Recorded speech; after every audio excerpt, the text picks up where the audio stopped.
4000 kilometre में चला, कन्याकुमारी से कश्मीर, नफरत के बाजार में मोहब्बत की दुकान खोली थी।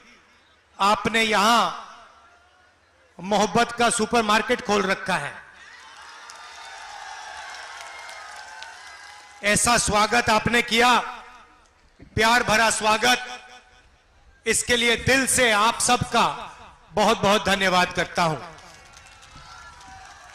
आपका हमारा रिश्ता राजनीतिक रिश्ता नहीं है, 100 साल पुराना रिश्ता है। मेरे परदादा जवाहरलाल नेहरू 100 साल पहले रायबरेली आए और किसानों का आंदोलन था, उसमें वो किसानों के साथ खड़े हुए और उनकी राजनीति रायबरेली से शुरू हुई थी। तो मैं ये कह सकता हूं कि जवाहरलाल नेहरू जी को राजनीति रायबरेली के किसानों ने, मजदूरों ने सिखाई थी। और जो भी वो बने, देश के प्रधानमंत्री बने, संविधान बनाया, जो भी उन्होंने किया, वो रायबरेली की जनता ने उनकी मदद की, उनके साथ खड़े हुए, इसीलिए वो ये कर पाए। उसके बाद इंदिरा जी यहां आई, मेरे दादा यहां चुनाव लड़े और सोनिया जी भी यहां चुनाव लड़ी। और आज मैं बहुत खुशी से कह रहा हूं कि अब मैं चुनाव लड़ रहा हूं और आपका लोकसभा का सदस्य बनने जा रहा हूं।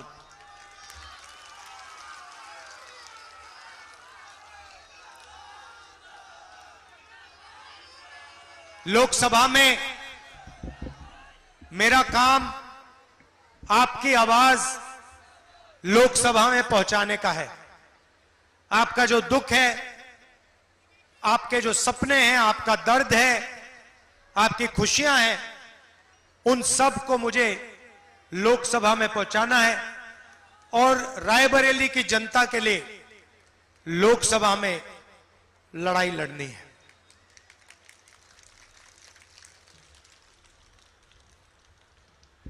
भाइयों और बहनों, ये चुनाव एक अलग तरीके का चुनाव है। इस चुनाव में पहली बार बीजेपी के लोगों ने कहा है और खुलकर कहा है, मीडिया में कहा है कि अगर वो चुनाव जीतेंगे तो वो इस संविधान को, कॉन्स्टिट्यूशन को रद्द कर देंगे और आरक्षण को हटा देंगे, खत्म कर देंगे। हम कांग्रेस पार्टी और इंडिया गठबंधन इस संविधान की, इस किताब की रक्षा कर रहे हैं। भाइयों और बहनों, जो भी आपको मिला है, आजादी से आज तक जो भी आपको मिला है, लोकतंत्र, वोट, रिजर्वेशन, पब्लिक सेक्टर, रोजगार, जमीन का अधिकार, जो भी आपको मिला है, वो इस संविधान ने आपको दिया है। इस संविधान के लिए अंबेडकर जी लड़े, गांधी जी लड़े, जवाहरलाल नेहरू लड़े और रायबरेली के किसान, रायबरेली की जनता लड़ी थी। अब बीजेपी कह रही है कि अगर वो चुनाव जीतेंगे तो वो इसको फाड़ के फेंक देंगे।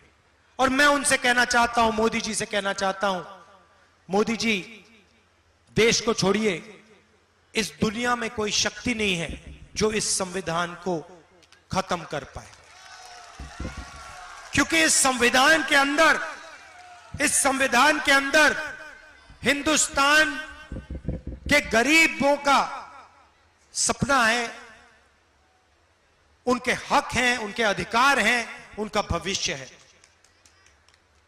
मोदी जी ने 22-25 लोगों की राजनीति की, अरबपतियों की।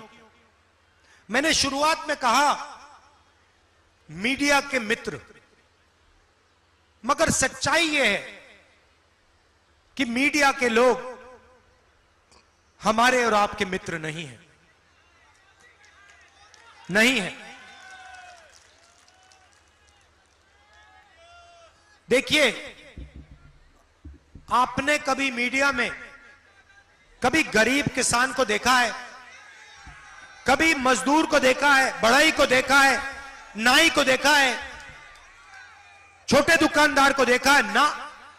24 घंटे या आपको नरेंद्र मोदी दिखेंगे या फिर आपको अदानी अंबानी की शादी दिखेगी।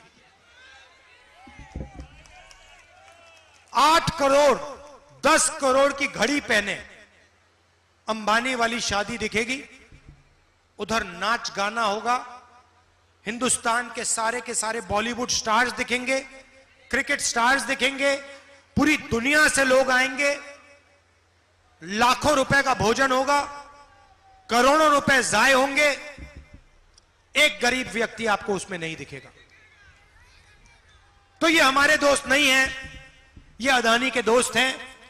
अदानी के दोस्त छोड़ो, अदानी के नौकर हैं, अंबानी के नौकर हैं। और मैं इनकी बात नहीं कर रहा हूं जो यहां आए हैं, ये बेचारे, इनका कुछ लेना देना नहीं है। इनको ऑर्डर ऊपर से मिलता है कि आज तुम्हें यह छापना है, कल तुम्हें यह छापना है, ये कर देते हैं। इनको भी सैलरी लेनी है, बच्चों को पालना है। मगर जो इनका कंट्रोलर ये हैं, जो इनका सीनियर मैनेजमेंट है, उनकी मैं बात कर रहा हूं। हिंदुस्तान में भाइयों और बहनों 3-4 मुद्दे हैं। मैं कन्याकुमारी से कश्मीर चला, मणिपुर से महाराष्ट्र, मुंबई 4000 किलोमीटर पैदल चला, 7000 किलोमीटर मणिपुर से मुंबई। किसानों से मिला, मजदूरों से मिला, बेरोजगार युवाओं से मिला, माताओं बहनों से मिला, और जिससे भी मैं मिला, मैं उनसे पूछता था सबसे बड़ी समस्या कौन सी है, और 3-4 जवाब मिले। हिंदुस्तान का हर एक युवा कहता है कि हिंदुस्तान में देखो बेरोजगारी सबसे बड़ा मुद्दा है। हिंदुस्तान की हर माता बहन कहती है कि महंगाई से हम पिसे जा रहे हैं, कुचले जा रहे हैं, मारे जा रहे हैं। हिंदुस्तान का किसान कहता है हमें अनाज के लिए, धान के लिए, गन्ने के लिए, आलू के लिए सही दाम नहीं मिलता है।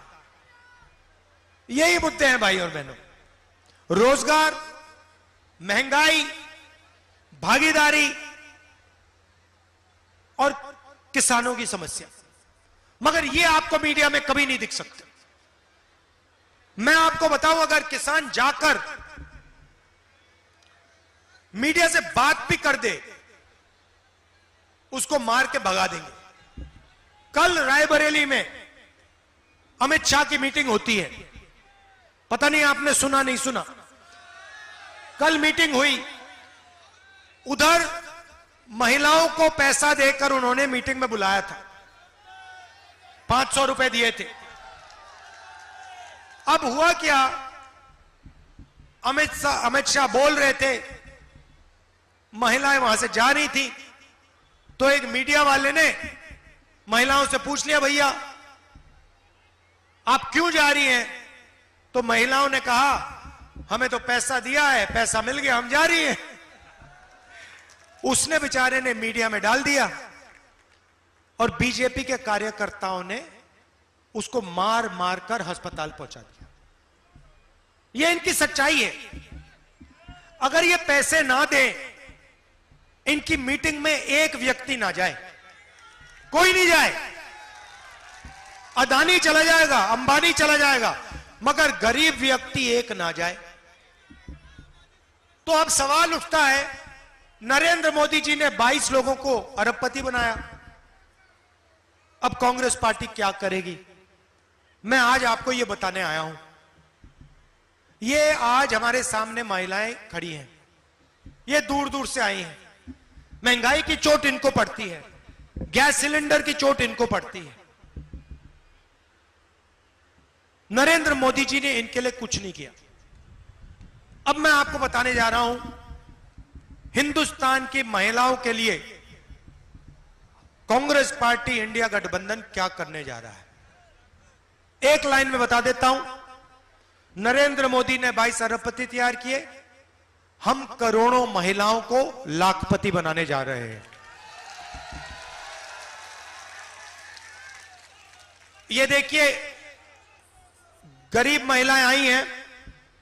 हिंदुस्तान में सारे के सारे गरीब परिवारों की लिस्ट बनेगी। जो भी गरीबी रेखा से नीचे है, उन सब के नाम एक लिस्ट में लिखे जाएंगे। हर परिवार में से एक महिला का नाम चुना जाएगा। हर परिवार में से, मतलब करोड़ों महिलाओं के नाम चुने जाएंगे। हर जात के होंगे, दलित, पिछड़े, आदिवासी, माइनॉरिटी, गरीब, जनरल कास्ट के लोग, किसान के परिवार होंगे, मजदूरों के परिवार होंगे, छोटे व्यापारियों के भी परिवार होंगे। और हर परिवार में एक महिला का नाम चुना जाएगा। अब ऐतिहासिक काम सुनिए, क्रांतिकारी काम सुनिए। उस महिला के बैंक अकाउंट में साल के 10,000 नहीं, 15-20 हजार नहीं, 50,000 नहीं, 70-80 हजार नहीं, 90 हजार नहीं, 1 लाख रुपए बैंक अकाउंट में जाएंगे।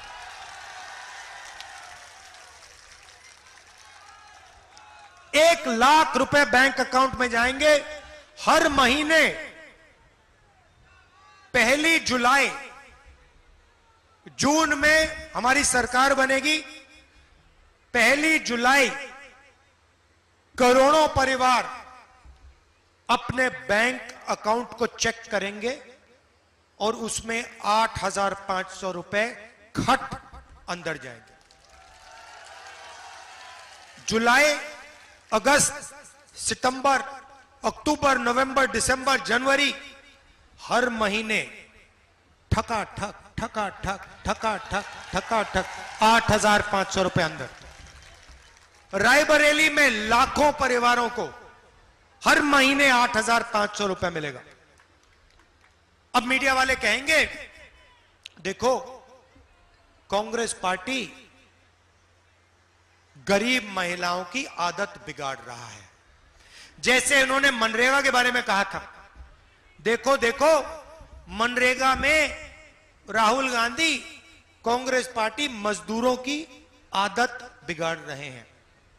भाई और बहनों, मैं सवाल पूछना चाहता हूं, मनरेगा में मजदूरों को पैसा मिलता है, आज 250 रुपए मिलता है, वो मेहनत करते हैं, उनकी आदत बिगड़ती है। मगर अदानी का, अंबानी जैसे लोगों का 16 लाख करोड़ रुपया कर्जा माफ होता है तो मीडिया कहता है देखो देखो विकास हो रहा है। अरबपतियों का कर्जा माफ होता है तो विकास, किसानों का कर्जा माफ होता है तो आदत बिगाड़ी जा रही है। मजदूरों को मनरेगा का पैसा मिलता है तो आदत बिगाड़ी जा रही है। महिलाओं को 1 लाख रुपए मिलेगा, ये सारे के सारे कहेंगे देखो महिलाओं की आदत बिगाड़ रहे हैं। अब अच्छी तरह सुन लो, हम महिलाओं की आदत बिगाड़ रहे हैं और बिगाड़ेंगे और उनके बैंक अकाउंट में 1 लाख रुपए डालेंगे।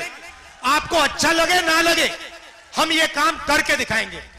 और ये महिलाओं की आदत बिगाड़ना नहीं है, ये महिलाओं को इज्जत देना है, ये महिलाओं को महंगाई से राहत देने का काम है। और मैं जानता हूं यहां पे पुरुष हैं, आप सोच रहे होंगे ये राहुल गांधी महिलाओं को क्यों दे रहा है, हमें क्यों नहीं मिल रहा है? क्यों? 21वीं सदी में आप 8 घंटा काम करते हो, मजदूरी करते हो, खेतों में काम करते हो, जॉब करते हो, उबर ओला चलाते हो, महिलाएं भी करती हैं। बाहर काम के लिए आपको पैसा मिलता है, महिलाओं को भी मिलता है।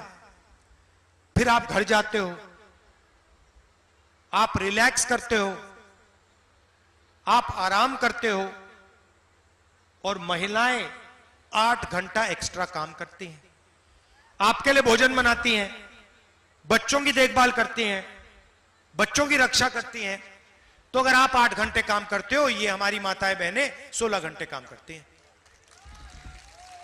इसीलिए इनके बैंक अकाउंट में 1 लाख रुपए जा रहा है। मगर मैं जानता हूं रायबरेली के पुरुष, हिंदुस्तान के पुरुष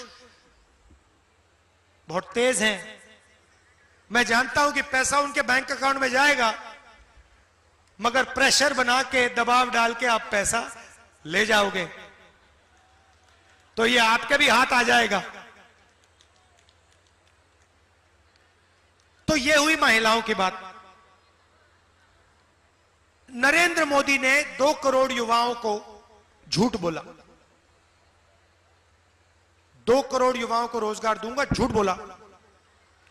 कोविड हुआ, उन्हीं युवाओं को कहा माता पिता मर रहे थे, माता पिता मर रहे थे, अस्पताल में ऑक्सीजन नहीं था, गंगा मां लाशों से भर गई थी, और नरेंद्र मोदी हिंदुस्तान के युवाओं को कह रहे थे कि थाली बजाओ। और उसके थोड़ी देर बाद भाइयों और बहनों, देश के युवाओं मोबाइल फोन की लाइट जला, लाइट जलवा दी, थाली बजवा दी। कोविड में लाखों लोग मर गए और उसके बाद नरेंद्र मोदी जी कहते हैं भाइयों और बहनों, एक पाइप लो, उसको नाले में डालो, नाले में से गैस निकलेगी, उस गैस को जलाओ और पकौड़े बनाओ। थाली बजा दी, मोबाइल फोन की लाइट ऑन कर दी, नाली के गंदे पानी से पकौड़े बनवा दिए। 10 साल। अब आप मुझे दिखाओ, हाथ दिखाओ, यहां पे बेरोजगार युवा कितने हैं, ये देख लो। नरेंद्र मोदी को आपने धन्यवाद किया बेरोजगारी के लिए? थैंक यू बोला कि भैया आपने हमें बेरोजगार बनाया, धन्यवाद। थाली बजवाई, धन्यवाद। मोबाइल फोन की लाइट जलवाई, धन्यवाद। धन्यवाद किया आपने? नहीं किया। और मीडिया वाले क्या बोल रहे थे इस टाइम जब मोदी जी कहते हैं थाली बजाओ? मीडिया वाले कहते हैं क्या गेम चेंजर के गेम चेंजिंग स्टेटमेंट दिया, कमाल की बात करी। थाली बजवाते हैं तो कहते हैं देखो कैसा प्रधानमंत्री है, मोबाइल फोन की लाइट जलाते देखो मजा आ गया। नाले में से गैस की बात करते हैं तो मीडिया वाले कहते हैं देखो कितना होशियार हमारा प्रधानमंत्री है। भाइयों और बहनों, युवाओं, आपको कुछ नहीं मिला। अब हम हिंदुस्तान के बेरोजगार युवाओं को, जिन्होंने हाथ उठाए, आप सबको हम एक अधिकार देने जा रहे हैं। स्कीम का नाम है पहली नौकरी पक्की। जैसे महिलाओं की लिस्ट बनेगी, वैसे ही हिंदुस्तान के बेरोजगार युवाओं की लिस्ट बनेगी। ग्रेजुएट, कॉलेज यूनिवर्सिटी के ग्रेजुएट, डिप्लोमा होल्डर्स, सबकी लिस्ट बनेगी और सारे के सारों को अधिकार मिलेगा। 1 साल की नौकरी प्राइवेट सेक्टर में, पब्लिक सेक्टर में, कॉलेजेस, यूनिवर्सिटीज में, पब्लिक अस्पतालों में, सरकारी ऑफिसेज में। करोड़ों युवाओं को 1 साल की नौकरी मिलेगी, बेहतरीन ट्रेनिंग मिलेगी और बैंक अकाउंट में साल का 1 लाख रुपया, महीने का खटाखट 8,500 रुपए। अब मैं थोड़ा आपको समझाना चाहता हूं कि हम युवाओं के हाथ में और महिलाओं के हाथ में बैंक अकाउंट में पैसा क्यों डाल रहे हैं। इसके पीछे सोच है। सबसे पहले आपको महंगाई से राहत मिलेगी, मगर असली बात यह होगी कि जैसे ही आपके जेब में पैसा आएगा, आपके बैंक अकाउंट में पैसा आएगा, आप उस पैसे को खर्च करोगे। कोई शर्ट खरीदेगा, कोई पैंट खरीदेगा, कोई मोबाइल फोन खरीदेगा, कोई साइकिल खरीदेगा, कोई मोटरसाइकिल खरीदेगा। और जैसे ही आप ये माल खरीदना शुरू करोगे, वैसे ही हिंदुस्तान की फैक्ट्रियां चालू हो जाएंगी। और जैसे ही हिंदुस्तान की फैक्ट्रियां चालू होंगी, वैसे ही हिंदुस्तान के करोड़ों बेरोजगार युवाओं को उन्हीं फैक्ट्री में रोजगार मिलना शुरू हो जाएगा। और 1 साल की हिंदुस्तान के सारे बेरोजगार युवाओं को 1 साल की गारंटी ट्रेनिंग मिलेगी। तो हिंदुस्तान के पास ट्रेंड वर्कफोर्स होगी। अब मोदी जी ने क्या किया? मोदी जी ने 22 अरबपति बनाए। हम करोड़ों लोगों के बैंक अकाउंट में लाखों रुपए डाल रहे हैं। आप अपना पैसा रायबरेली में खर्च करोगे, आप अपना पैसा गांव में खर्च करोगे, छोटे छोटे शहरों में खर्च करोगे। नरेंद्र मोदी ने जिन लोगों को पैसा दिया, उन्होंने जाके अमेरिका में, दुबई में, लंदन में, जापान में जमीन खरीदी। उन्होंने अपना पैसा पूरा विदेश में खर्च किया। तो हिंदुस्तान की अर्थव्यवस्था बिल्कुल बंद हो गई, ठप हो गई। तो ये जो आपको हम पैसा दे रहे हैं, हिंदुस्तान की अर्थव्यवस्था को जंप स्टार्ट करने का तरीका है। और इससे आपको भी फायदा होगा और हिंदुस्तान की अर्थव्यवस्था भी चालू हो जाएगी। और जो हमारे कारखाने चलाते हैं, उनका भी फायदा होगा। तो ये हमारी सोच है। 2-3 चीजें और बची हैं। अग्निवीर योजना जो नरेंद्र मोदी लाए हैं, ये शायद दुनिया में सबसे बेकार योजना है। इससे बेकार योजना शायद दुनिया में नहीं है कि आप जवानों को कहो कि 2 तरीके के शहीद होंगे। एक गरीब घर का बेटा, जिसको हम अग्निवीर कहेंगे, अगर वो शहीद होता है, उसे शहीद का दर्जा नहीं मिलेगा, उसे पेंशन नहीं मिलेगी, उसके परिवार की रक्षा नहीं होगी। और एक अमीर घर का बेटा, जिसको शहीद का दर्जा मिलेगा, पेंशन मिलेगी, कैंटीन मिलेगी। ये हमें नहीं चाहिए। जैसे ही हमारी सरकार आएगी, अग्निवीर योजना को हम खत्म कर देंगे, परे कर देंगे, कूड़ेदान में फेंक देंगे। और भाइयों और बहनों, ये योजना सेना ने नहीं मांगी। सेना नहीं चाहती है, सेना 2 शहीद नहीं चाहती। सेना अग्निवीर योजना के खिलाफ है। सिर्फ नरेंद्र मोदी जी अग्निवीर योजना चाहते हैं। योजना अदानी जी के लिए बनाई गई है, अदानी जी की मदद करने के लिए बनाई गई है। जवानों से उन्होंने पैसा लिया, पेंशन छीनी, कैंटीन छीनी, शहीद का दर्ज छीना, और जो पैसा बचा वो नरेंद्र मोदी अदानी जी को डिफेंस कॉन्ट्रैक्ट्स में दे रहे हैं। तो अग्निवीर योजना को हम रद्द कर देंगे, खत्म कर देंगे। आखिरी बात, मनरेगा के मजदूरों से कहना चाहता हूं, आपको आज 250 रुपए मिलते हैं। 4 जून के बाद इंडिया की सरकार आएगी, 400 रुपए आपको मिलेंगे। आशा और आंगनवाड़ी की महिलाएं हैं, मैं जानता हूं आपको कम पैसा मिलता है और बहुत सारा काम आपसे लिया जाता है। जितना पैसा आपको आज मिल रहा है, 4 जून के बाद जब इंडिया की सरकार आएगी, इंडिया गठबंधन की सरकार आएगी, उस पैसे को हम दुगना कर देंगे, डबल कर देंगे। यह मैं आपसे कहना चाहता था। आपने इतने प्यार से मेरा स्वागत किया, दूर दूर से आए, इसके लिए मैं आपको दिल से धन्यवाद करता हूं। बहुत बहुत धन्यवाद। नमस्कार, जय हिंद, जय रायबरेली।